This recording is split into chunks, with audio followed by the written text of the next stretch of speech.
Ce vendredi 11 mars à 21h, les téléspectateurs de TF1 vont découvrir Daniel Radcliffe dans le documentaire événement sur les 20 ans de la saga Harry Potter.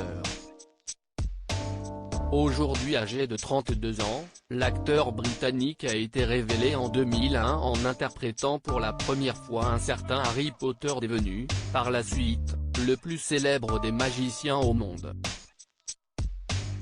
Mais depuis la fin de la saga, il y a une dizaine d'années, Daniel Radcliffe a bien grandi et a fait évoluer sa carrière.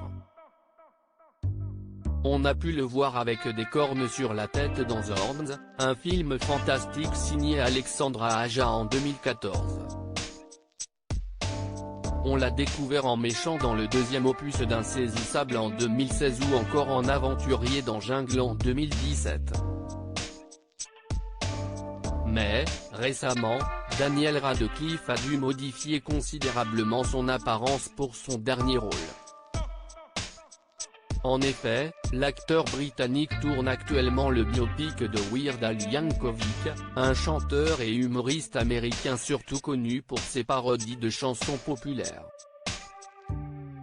Sur des photos dévoilées par nos confrères de People, on peut voir l'ancien interprète de Harry Potter avec une moustache et des cheveux frisés à la limite de la coupe afro.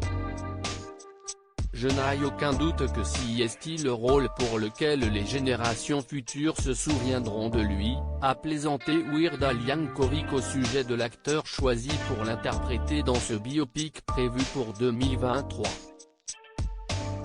Daniel Radcliffe, son improbable coup de cœur pour une actrice de la saga Harry Potter dans le documentaire diffusé ce vendredi 11 mars sur la saga Harry Potter, on découvre notamment que Daniel Radcliffe avait eu un petit coup de cœur pour une de ses collègues de l'époque.